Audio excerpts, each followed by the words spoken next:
The summer heat pressed against Fort Carson like an oppressive blanket. Through wide windows of the mess hall, sunlight poured across polished floors in rectangular patterns. 1,300 hours on a Tuesday, the air filled with a cacophony of metal trays, conversations, and occasional laughter. Emma Wilson moved with practiced efficiency behind the serving counter. At 38, she carried herself with quiet dignity that commanded respect without demanding it. Her chestnut hair pulled back in a practical ponytail, makeup minimal but present. 8 months as head cook, she'd memorized not only names but preferences, allergies, and small details that made soldiers feel seen. "Extra gravy today, Sergeant Wilson," Emma asked, a warm smile crinkling the corners of her eyes. "You know me too well, Mrs. Wilson," the burly sergeant replied with appreciation. Fort Carson wasn't just any installation. Established in 1942, it had served as a crucial training ground during World War II. Now it housed specialized counterterrorism units, a symbol of American military tradition. Old-timers called it the Forge of Giants, a nickname earned through decades of producing heroes. As Emma handed out her famous pot roast, a loud crash silenced the usual chatter. All heads turned toward the entrance. Captain Ryan Blackwood stood in the doorway, flanked by 4 soldiers. At 45, Blackwood cut an imposing figure, 6 feet tall with a muscular build. His face, weathered from deployments in harsh environments, wore an expression of perpetual disdain.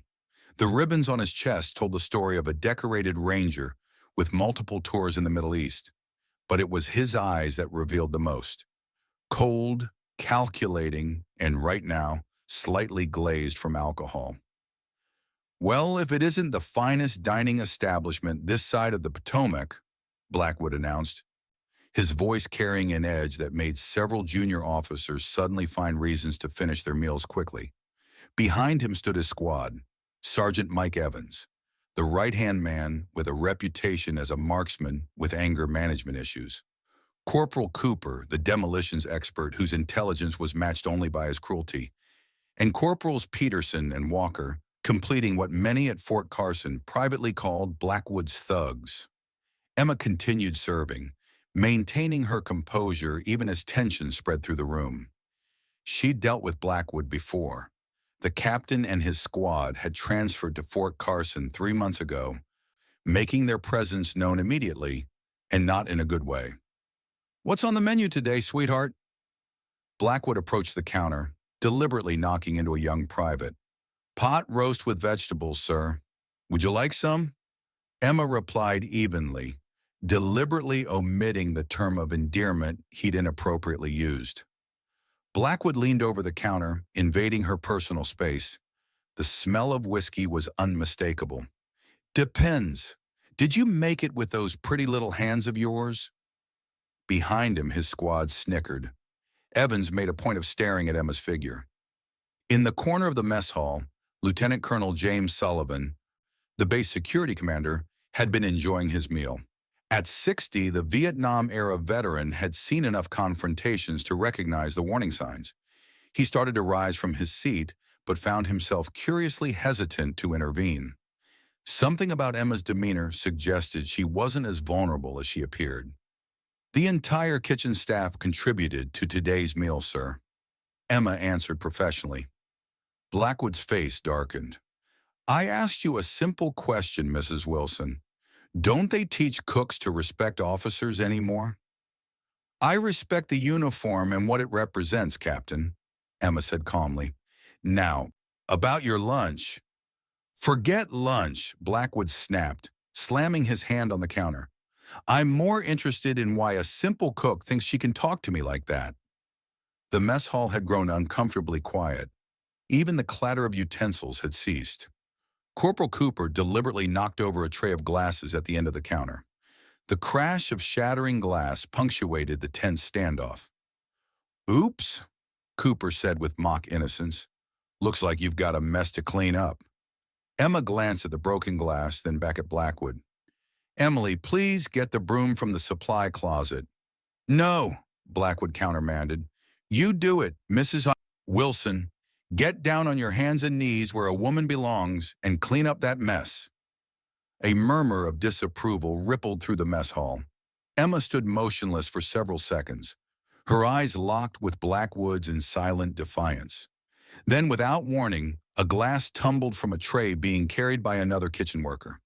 Without looking, Emma's hand shot out and caught it midair, her reflexes impossibly quick for a simple cook.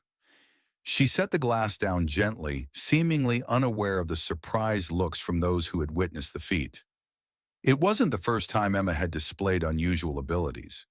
3 weeks earlier, she had commented on a soldier's M4A1 carbine, noting that his forward grip was mounted too far back for optimal control during sustained fire.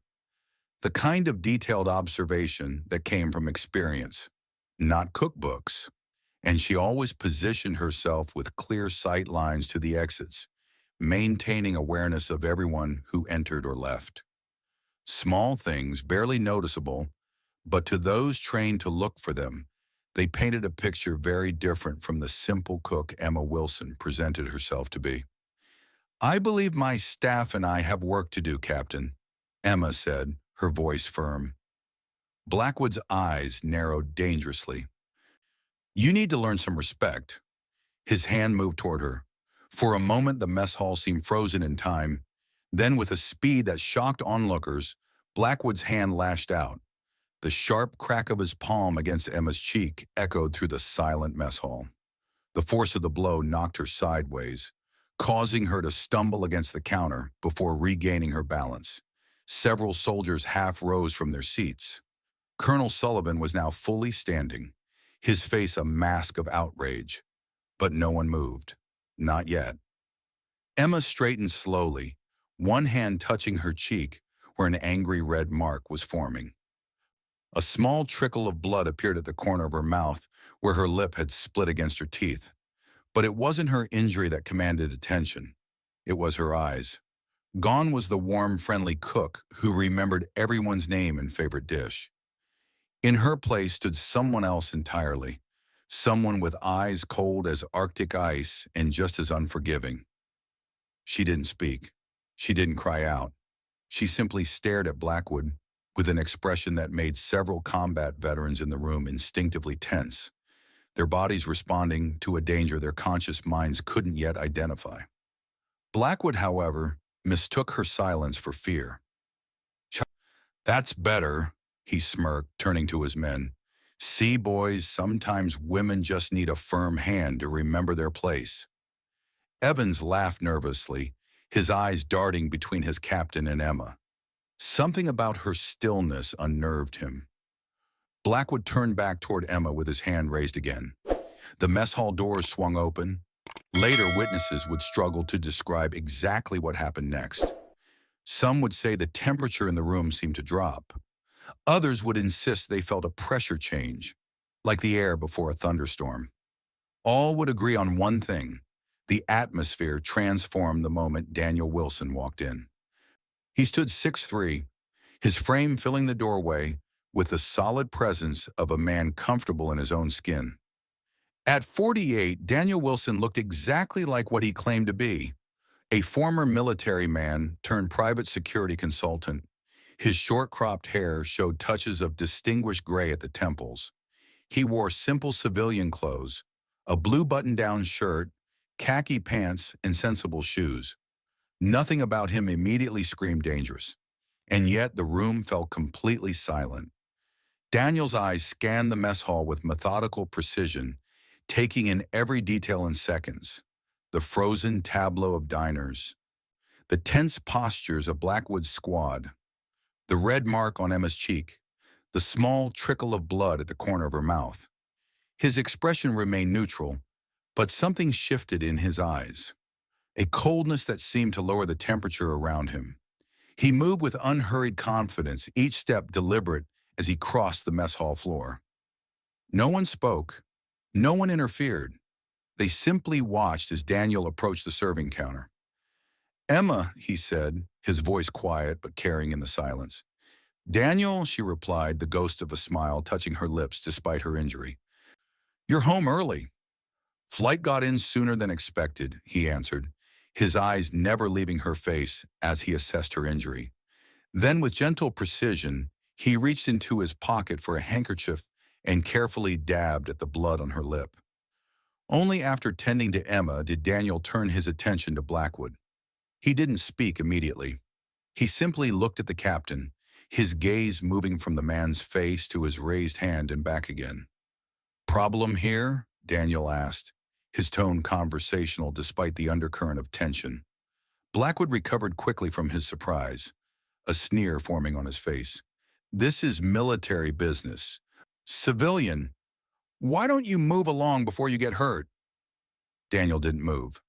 "Seems to me you've already hurt someone." His eyes flicked briefly to Emma. "My wife." A flicker of uncertainty crossed Blackwood's face before he masked it with bravado. "Your wife needs to learn some respect for the uniform. Maybe you both do." Several members of Blackwood's squad shifted their positions, subtly moving to flank Daniel. If he noticed, he gave no indication. "I think you owe my wife an apology, Captain." Blackwood barked a laugh. "An apology? Who the hell do you think you are?" "Just a man who doesn't like seeing his wife assaulted," Daniel replied evenly. "Boys, I think our civilian friend needs an escort out." Corporal Peterson stepped forward, a predatory grin spreading across his face. "With pleasure, sir." What happened next occurred so quickly that many witnesses would later disagree on the sequence of events. Peterson reached for Daniel's arm. Daniel pivoted slightly. There was a controlled movement, barely perceptible to untrained eyes.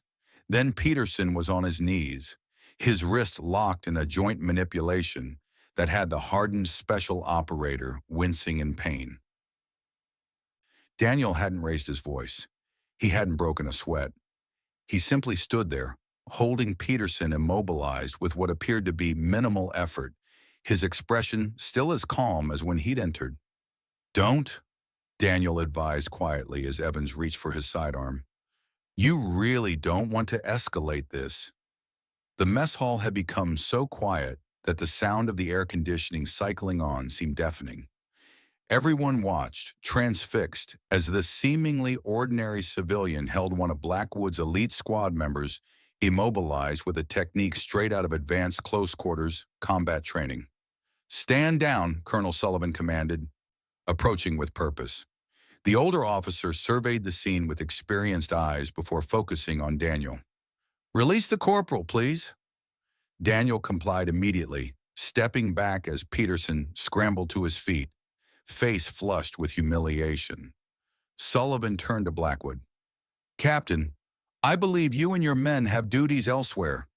Report to my office at 1500 hours." With a final glare at Daniel and Emma, Blackwood motioned to his squad. "This isn't over," he muttered as they retreated.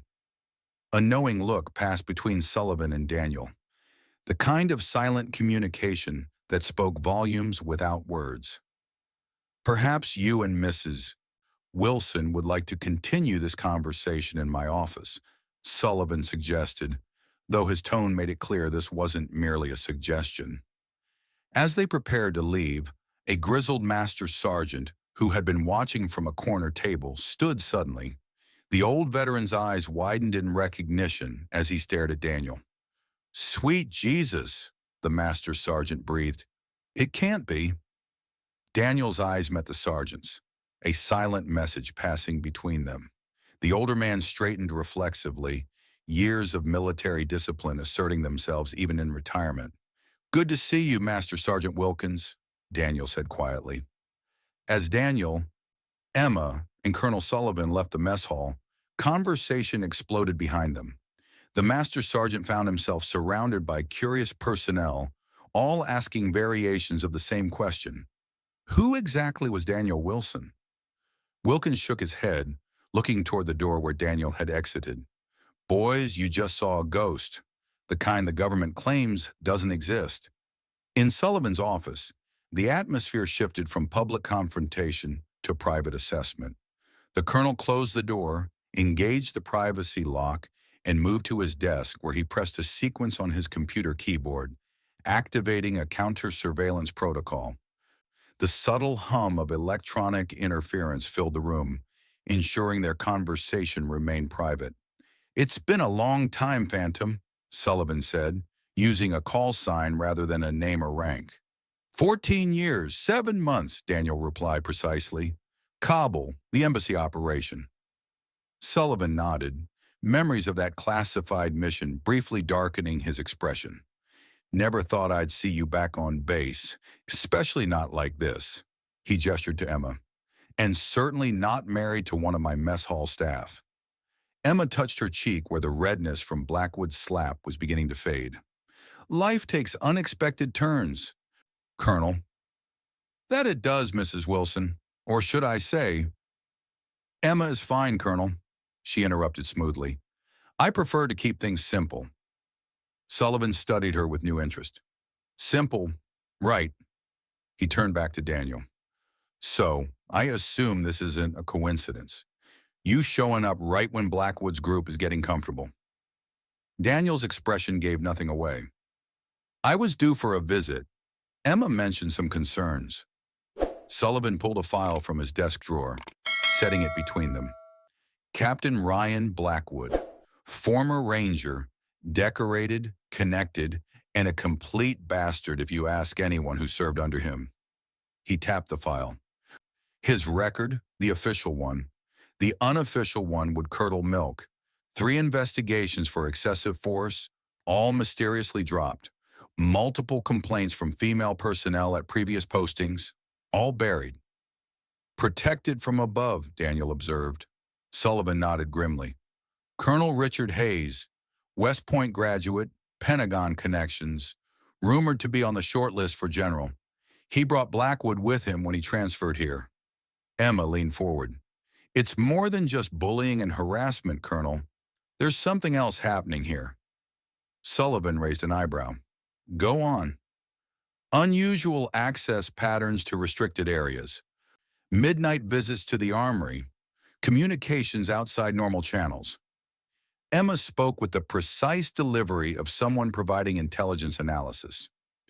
3 weeks ago, I observed Blackwood meeting with unidentified individuals at the old maintenance shed near the east perimeter.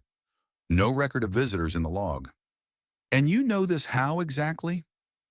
Emma exchanged a glance with Daniel, who gave an almost imperceptible nod. "Let's just say cooking isn't my only skill set." A knowing look crossed Sullivan's face. "I see. So this wasn't a coincidence either. You being assigned to my mess hall 8 months ago?" "The food service contractor was happy to place me here," Emma said with a slight shrug. "I do make excellent pot roast." Sullivan turned to Daniel. "And you just happened to show up today when Blackwood decided to make his move on your wife?" "Emma called me last night," Daniel explained. "Said things were escalating. I was already en route from a man." "Amman," Sullivan repeated. "Interesting place for a security consultant to be these days." Daniel didn't elaborate. "Look," Sullivan sighed, leaning back in his chair. "I've been at Fort Carson for 3 years. I've built something good here, a clean command. If there's something going on with Blackwood and Hayes, I need to know. Not hints, not suspicions. Evidence." Emma reached into her pocket and removed a folded piece of paper, sliding it across the desk. 2 days ago, this fell from Blackwood's pocket when he was harassing one of my staff. He didn't notice." Sullivan unfolded the paper, his expression darkening as he read. "These are access codes, high-level ones for the Special Weapons Depot." "Yes," Emma confirmed. "And the timing coincides with the arrival of the new M142 HIMARS system for evaluation." Sullivan's head snapped up. "That's classified information." Emma met his gaze steadily. "Yes, it is. Who exactly are you people?" Daniel finally spoke. "People who serve their country, Colonel. Just like you. Different methods, same goals." "If what you're suggesting is true," Sullivan said slowly, "if Blackwood and Hayes are involved in weapons theft or unauthorized transfers—" "It's worse," Daniel said quietly. "We believe they're part of a network.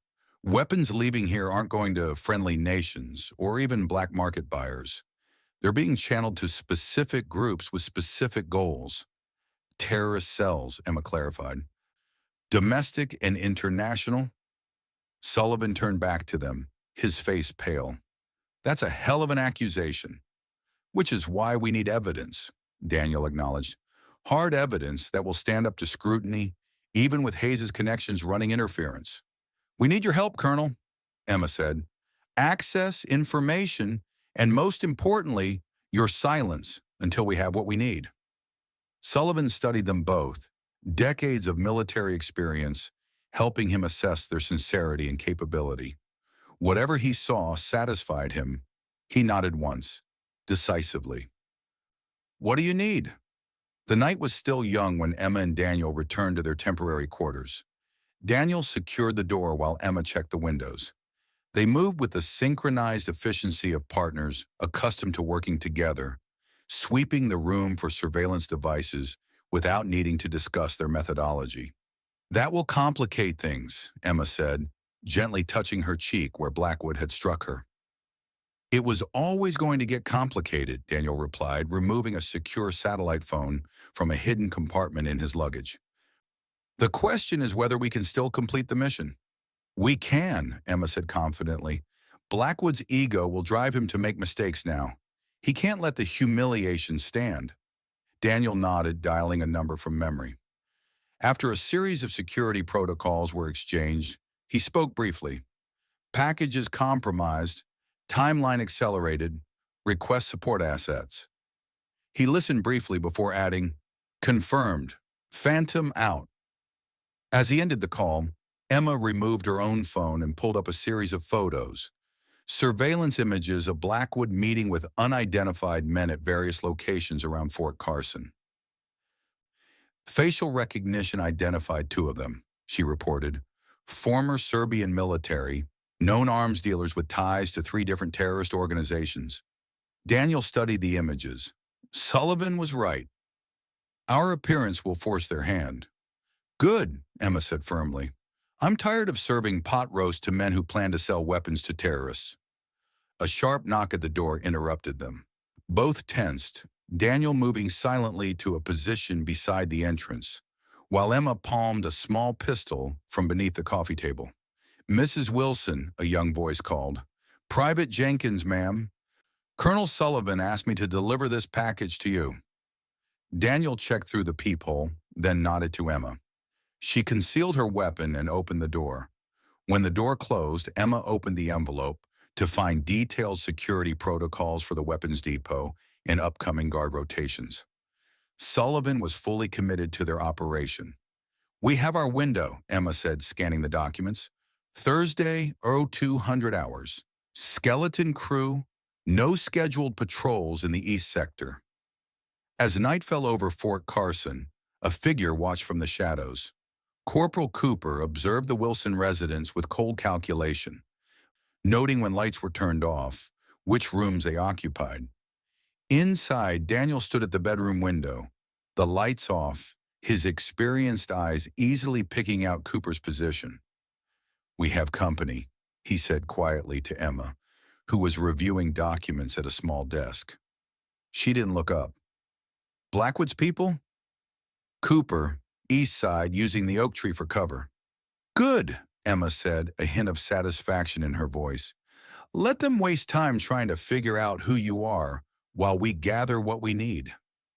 Daniel turned from the window, watching his wife work with the focused intensity that had first drawn him to her. Suddenly, Emma's specialized phone emitted a soft alert tone. She checked the message, her expression tightening. Sullivan just sent word. Hayes has scheduled an unannounced inspection of the weapons depot for tomorrow morning. They're moving up the timeline. Daniel mentally adjusted their plans. They're spooked. That works in our favor. We don't have the full team in place yet, Emma pointed out. We'll adapt, Daniel said simply, the words carrying the weight of countless missions where plans had changed mid-operation and survival had depended on flexibility. The sharp crack of breaking glass interrupted their conversation as something smashed through their living room window, landing on the carpet with a metallic clatter. Daniel reacted instantly, tackling Emma to the floor as the flashbang grenade detonated. Even prepared, the concussive force and blinding light were disorienting. More glass shattered as bullets tore through the front windows, splintering wood and embedding in walls. This was no warning. It was an assassination attempt. Without speaking, Daniel and Emma implemented emergency protocols they had established years ago. Daniel moved to the bedroom while Emma covered him, then retrieved hidden weapons from their luggage. They escaped through a maintenance access point and slipped off base. That wasn't Blackwood's style, Emma observed as they drove away from Fort Carson. Too sophisticated, too coordinated. No, Daniel agreed. That was a professional hit. Military precision. Hayes, Emma concluded, or whoever Hayes reports to, Daniel added grimly. This goes higher than we thought. Emma's phone vibrated with an encrypted message. Sullivan says the weapons depot inventory has been updated. Several HIMARS launcher components and targeting systems are now listed as transferred for maintenance. Daniel processed this information, adjusting their approach once again. They're moving everything tonight. The attack on us was a distraction. We need to intercept that shipment. It's our only chance to document the transfer and identify the recipients. Contact the team, Daniel decided. Full mobilization. Emergency protocols. The rural safe house stood silhouetted against the night sky, its weathered exterior revealing nothing of its purpose. Located 30 miles from Fort Carson on a neglected county road, the converted farmhouse offered perfect operational security. Clear sight lines in all directions, multiple escape routes, and no neighbors within earshot. Inside, Daniel and Emma transformed the main room into an operations center. Tactical maps covered one wall. Surveillance photos occupied another. A secure communications array hummed softly in the corner. Team ETA, 20 minutes, Emma announced, setting down a secure phone. Her transformation from mess hall cook to intelligence operative was complete. Posture straightened, movements precise, voice carrying the clipped professionalism of someone accustomed to briefing field agents. Daniel nodded, studying satellite imagery of Fort Carson's eastern perimeter. Sullivan confirms 3 unmarked trucks entered the base 30 minutes ago, registered to Meridian Security Consultants. Shell Company, Emma noted, pulling up data on her laptop. Incorporated 6 months ago. On paper, they provide private security services to government contractors. Perfect cover for moving restricted weapons, Daniel observed. The sound of vehicles approaching interrupted their analysis. Minutes later, 4 men entered the farmhouse, each carrying specialized equipment bags. They moved with the quiet confidence of professionals who had operated in the shadows for decades.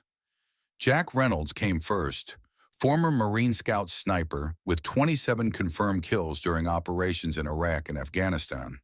At 55, his weathered face and calloused hands suggested nothing more dangerous than his current profession as a master carpenter. Miguel Ortiz followed, once the premier explosives expert in force recon, now a structural engineer whose designs had won awards for innovation. At 50, his salt and pepper hair and reading glasses created an image of scholarly gentleness. Dr. William Doc Harris entered third, former Navy corpsman attached to Marine Special Operations teams, now a country doctor serving rural communities.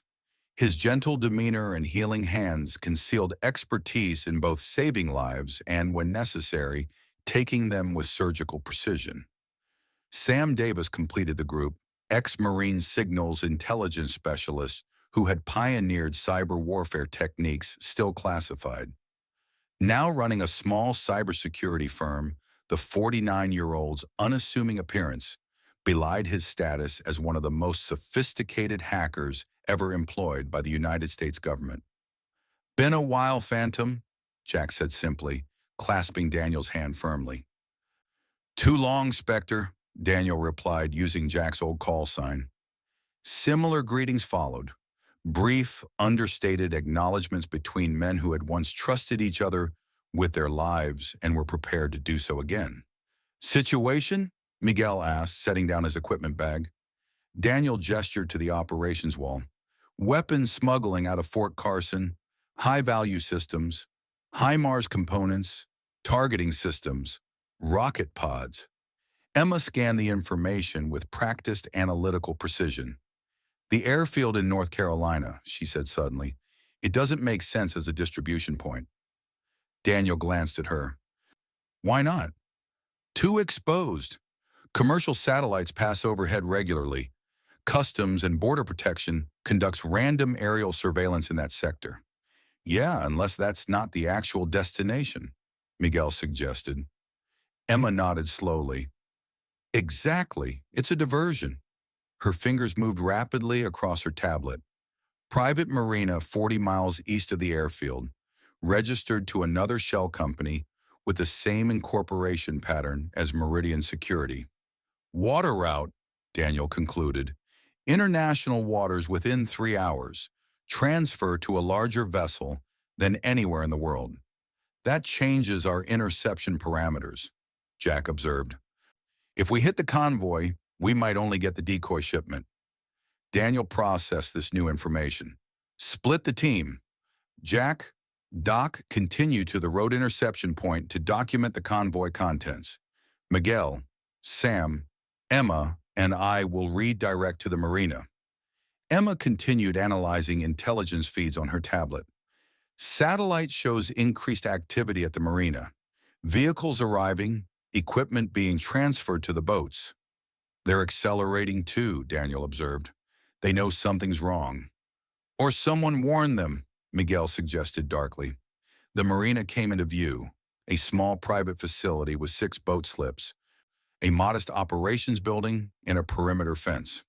2 sleek vessels were docked at the far end, their low profiles and matte black hulls suggesting military-grade craft modified for civilian appearance. Floodlights illuminated the loading area where men in nondescript tactical gear moved crates from vehicles to the boats. Using a specialized night vision device, Daniel conducted a detailed assessment of the target area. 8 personnel visible, professionally positioned, not standard security contractors. These are operators. Then a new vehicle arrived, a black SUV with diplomatic plates. New player, Daniel murmured into his communications link. Diplomatic vehicle approaching main entrance. The SUV stopped near the operations building. A tall figure stepped out, male approximately 60 years old, carrying himself with the unmistakable bearing of senior military leadership. Visual confirmation, Emma reported. Facial recognition match, Vice Admiral James Morrison, Deputy Director of Naval Intelligence. Neptune, Daniel concluded grimly. They watched as Morrison, codenamed Neptune, inspected the loading operation, conferring with the security team leader and examining documentation. His presence confirmed their worst fears. The weapons smuggling operation had protection from within the intelligence community itself. This changes everything, Emma observed. Morrison has access to counter-surveillance resources, operational oversight of naval deployments, intelligence on our movements. Sam, status on communications intercept, Daniel asked. Partial decryption achieved, Sam replied. Confirm final destination, private compound in Yemen consistent with known terrorist training facilities. Timeline 72 hours from departure. 16 minutes into their observation, a sudden change in the loading operations tempo caught Daniel's attention. The security team's movements became more urgent, their scanning of the perimeter more frequent. They're suspicious, Miguel noted. Something's triggered their security protocols. As if confirming his assessment, the security team leader spoke urgently to Morrison, who immediately returned to his vehicle. 2 operators took up defensive positions, scanning the tree line with thermal imaging devices. We've been compromised, Daniel concluded. Exfil Plan Alpha, rendezvous at fallback position in 30 minutes. Emma contacted Catherine Hayes, Director of the Department of Justice National Security Division. Hayes is activating a specialized FBI maritime interdiction team. Naval assets would be compromised through Morrison's position, but FBI falls outside his direct influence. Timeline? Daniel asked. Operation launching within 2 hours. Intercept before the shipment reaches the cargo vessel. Daniel considered their position carefully. We maintain surveillance only, support the FBI operation with intelligence, but no direct action unless circumstances change dramatically. Jack's voice came through their secure communication channel. Situation changing. Increased activity at the marina. Loading operation accelerated. Appears they're preparing for immediate departure ahead of schedule. They've been warned, Emma concluded. Someone tipped them off about the FBI operation. FBI ETA? Daniel asked. Emma checked the secure tracker Hayes had provided. Maritime team still 90 minutes out. Too late if the boats launch now. The situation had changed, requiring immediate adaptation. We're re-engaging, Daniel decided. Primary objective, delay the launch until FBI assets arrive.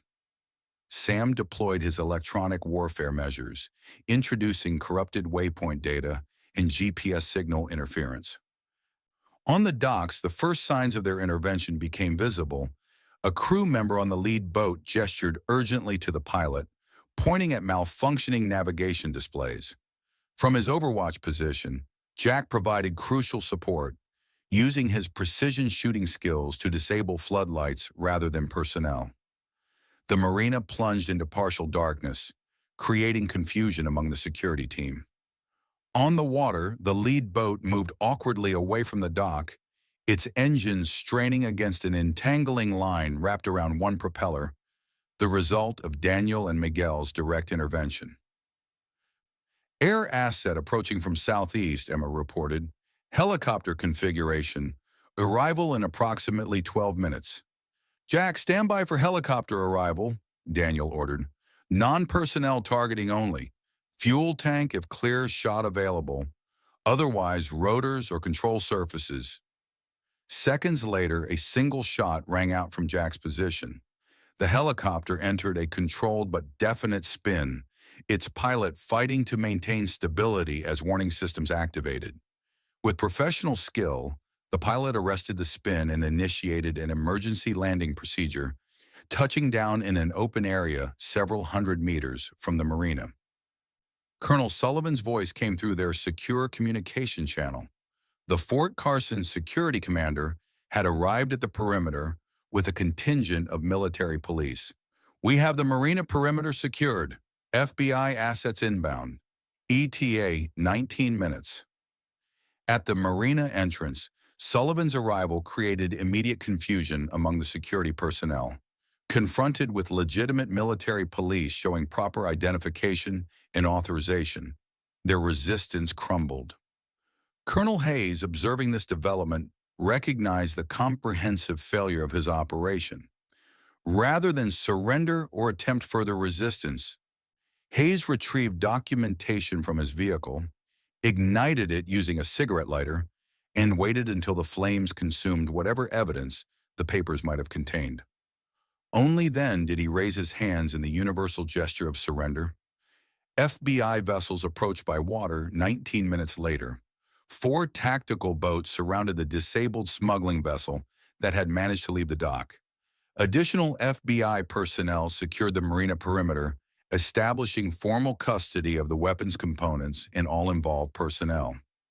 FBI Special Agent Catherine Hayes, Director of the Department of Justice National Security Division, arrived minutes later. Emma provided Hayes with their comprehensive documentation. There's more, Emma added, providing the intelligence they had gathered about Vice Admiral Morrison's involvement. This reaches higher than Hayes, much higher. Hayes reviewed the evidence of Morrison's participation with growing concern. This will require specialized handling. The political implications alone. We have unimpeachable documentation, Emma assured her.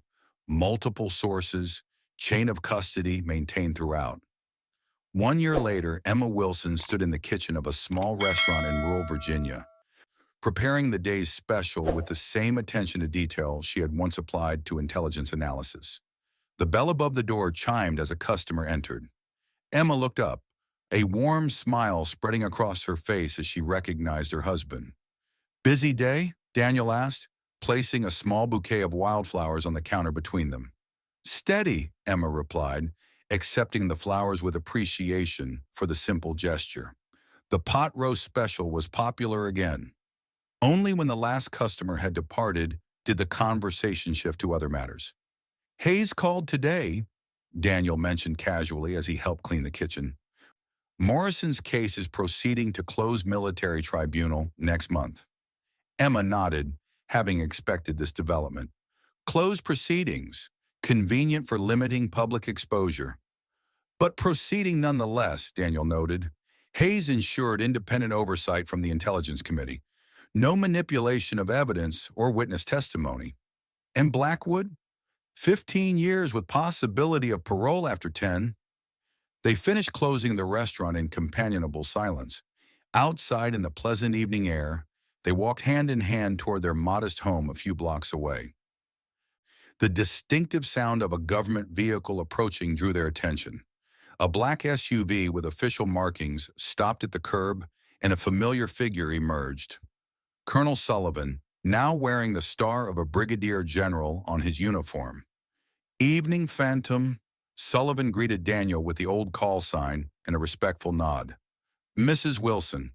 "General," Daniel acknowledged, his stance shifting subtly, the civilian facade receding slightly as he recognized the visit's likely purpose. "Congratulations on the promotion." "Thank you. Well deserved, but unfortunately not a social call." Sullivan's expression conveyed the seriousness of his purpose. "We have a situation.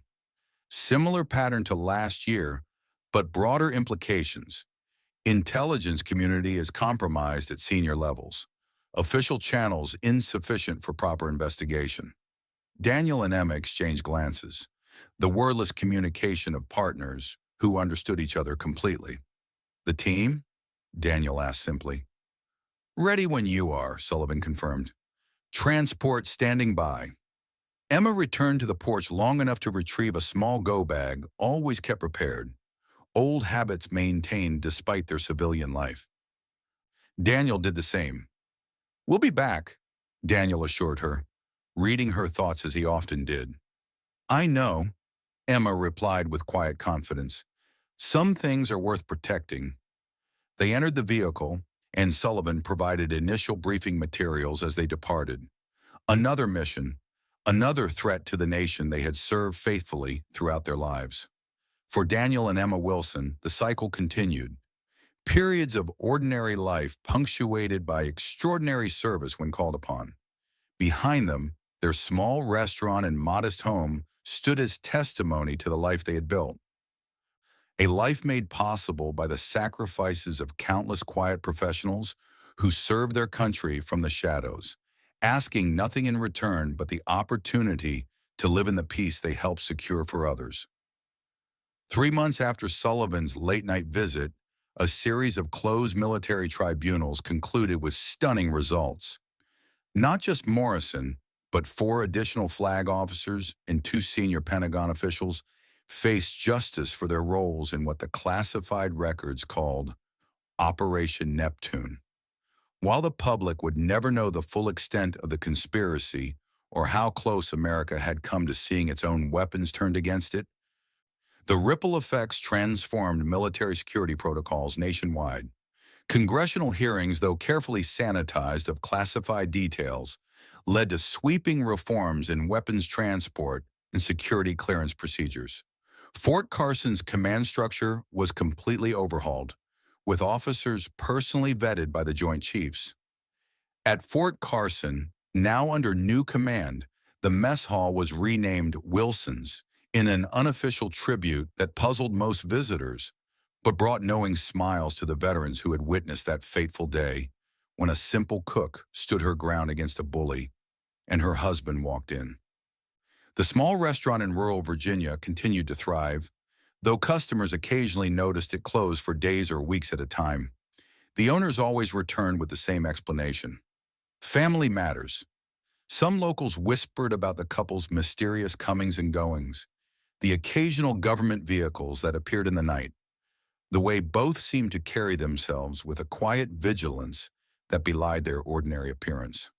Master Sergeant Wilkins, now fully retired, became a regular at the restaurant. He never spoke of the past, never mentioned Damascus or Fallujah or a dozen other places where he had witnessed the work of the man known as Phantom.